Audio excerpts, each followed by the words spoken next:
শবে বরাতের আমল কি? শবে বরাত অর্থাৎ যেটাকে হাদিসের ভাষায় বলা হয়েছে মধ্য শাবানের রাত, শাবানের মধ্য রজনী, 14ই শাবান দিবাগত রাত।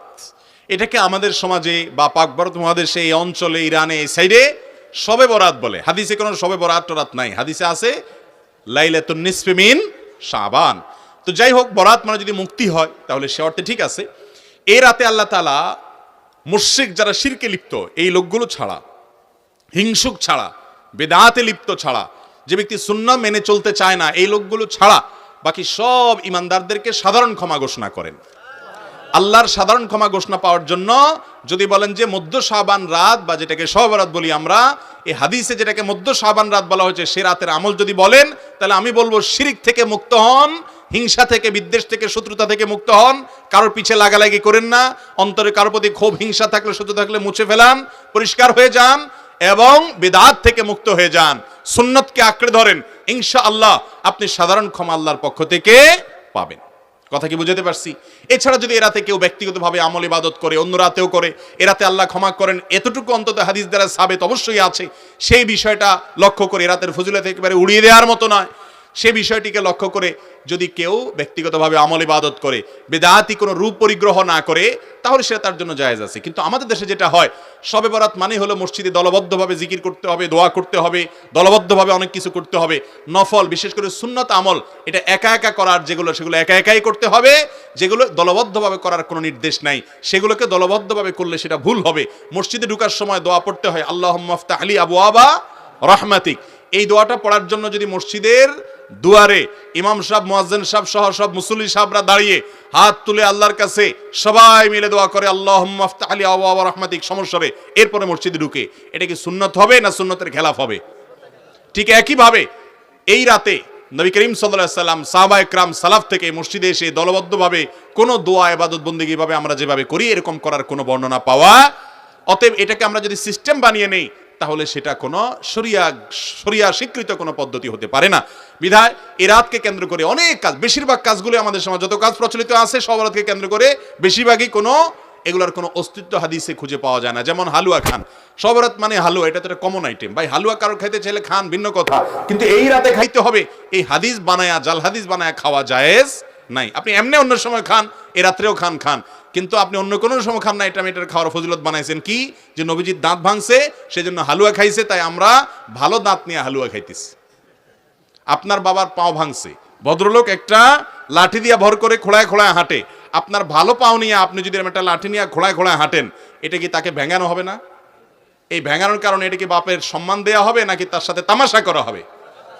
আর দ্বিতীয় কথা হলো নবী করিম সাল্লাল্লাহু আলাইহি সাল্লামের উহুদের যুদ্ধ এই শাবান মাসে বা তার আগের মাসে হয়ই নাই যে তিনি হালুয়া খাইছেন। বিধায় এই সমস্ত জাল হাদিস আমরা আমল করব না।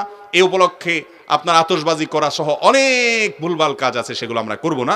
বাকি রাতে আল্লাহ তাআলা মানুষকে ক্ষমা করেন, আপনি আল্লাহর কাছে ক্ষমার আশা করেন, শিরক থেকে এবং হিংসা থেকে, বিদআত থেকে নিজেকে পরিচ্ছন্ন করেন, আল্লাহর কাছে দোয়া করেন, সেটা ভিন্ন বিষয়। আল্লাহ তাআলা আমাদেরকে বুঝার তৌফিক দান করুন। শবে বরাতের রাতে একত্রিত হয়ে রাতভর ইবাদত করা ও পরদিন রোজা রাখা কতটুকু শরীয়ত সম্মত? ভাইরা আমার, শবে বরাত উপলক্ষে রাতভর একত্রিত হয়ে মসজিদে ইবাদত বন্দেগী করা কোনো হাদিস দ্বারা প্রমাণিত নয়। এবং দিনের বেলা যে রোজা, এই রোজা শবে বরাত উপলক্ষে না, এটা হলো শাবান উপলক্ষে রোজা। এই রোজা হলো আইয়াম বীজ উপলক্ষে রোজা। নবী করিম সাল্লাল্লাহু আলাইহি সাল্লাম শাবান মাসে এমনি বেশি বেশি নফল রোজা রাখতেন, সেই হিসাবে আপনিও রাখবেন। আবার আইয়াম বীজ 13, 14, 15 রোজা রাখতেন, সেই হিসাবে রাখবেন। আপনি আল্লাহর ক্ষমা, এই রাতে আল্লাহ তাআলা বান্দাকে সাধারণ ক্ষমা ঘোষণা করেন, হিংসুক ছাড়া, মুশরিক ছাড়া। এই রাতের এই ফজিলত পাওয়ার জন্য আপনি চেষ্টা করলে সেটা ভালো, আল্লাহর কাছে ক্ষমা লাভের চেষ্টা করবেন, কিন্তু বেদাতি কোনো পন্থায় না। অনেকে বলে যে এত রাকাত নামাজ, অমুকটা অত সূরা এত রাকাতে পড়তে হবে, এগুলা মন গড়া কথাবার্তা, এগুলার কোনো ভিত্তি কোরআন হাদিসে নাই। আবার অনেকে মনে করে হালুয়া রুটি খাইতে হবে, আতশবাজি করতে হবে, আলোকসজ্জা করতে হবে। শবে বরাতকে কেন্দ্র করে যা হয় তার বেশিরভাগই বেদাত এবং ভুয়া, মন গড়া ভিত্তিহীন, এগুলার কোনো অস্তিত্ব কোরআন হাদিসে পাওয়া যায়। আল্লাহ আমাদের সবাইকে সুন্নাহ মেনে চলার তৌফিক দান করুন। আমরা সুন্নাহ মেনে চলবো। শাবান মাসের সবচেয়ে বড় আমল হলো নফল রোজা রাখা, বেশি বেশি রাখবো তো ইনশাআল্লাহ। এরপরে প্রশ্ন হলো রোজা রেখে টিভি দেখা যাবে কিনা, রোজা রেখে টেলিভিশন দেখা যাবে কিনা? ভাই, এর উত্তর হলো টেলিভিশনে যদি খারাপ কিছু দেখেন, হারাম কিছু দেখেন, নাটক সিনেমা দেখেন যেখানে নারী পুরুষের অবাধ মিশ্রণ আছে, মিউজিক আছে, হারাম জিনিস আছে, উপাদান আছে, তাহলে সেই টেলিভিশনের সেই অনুষ্ঠান, সেই দৃশ্য, এটা রমজান মাসেও দেখা জায়েজ নাই, রোজা রেখেও দেখা জায়েজ নাই, রোজা ছাড়াও দেখা জায়েজ। যেটা রোজার বাইরে দেখা জায়েজ আছে সেটা রোজা রেখেও দেখা জায়েজ আছে, যেটার বাইরে দেখা জায়েজ নাই সেটা রোজা রেখে দেখা জায়েজ নাই, সর্বাবস্থায় হারাম। অতএব রমজান মাসে যদি ওইগুলা দেখেন তাহলে গুনাহ একটু বেশি হবে, কারণ ওই যে রমজান মাসে আমল হলো হারাম থেকে বেঁচে থাকা, আর আপনি সেটা বেশি করে করলেন। এই জন্য আমরা চোখের হেফাজত করব। অনেকে আছে রমজান মাসে দিনের বেলা খাবারের রান্না বাড়ার কাজ মহিলাদের নাই, পুরুষদের অনেক ঝামেলা থাকে না, নাস্তার ঝামেলা থাকে না, তো অনেক সময় দেখা যায় আমরা অযথা টেলিভিশনে অনেক নাজায়েজ জিনিসপত্র, আজেবাজে বিষয়গুলো দেখে আমরা সময় নষ্ট করি। আল্লাহ আমাদেরকে হারাম থেকে বেঁচে থাকার তৌফিক দান করুন। রমজানে দোয়া কবুলের সর্বোত্তম সময় কখন? মায়েরা আমার, সারা বছর অন্য সময় যেরকম দোয়া কবুল হয়, রমাদানে দোয়া কবুল আরো বেশি হয়। বিশেষ করে রোজা অবস্থায়, সিয়ামরত অবস্থায় সায়েম ব্যক্তি, রোজাদার ব্যক্তির দোয়া কবুল হয়।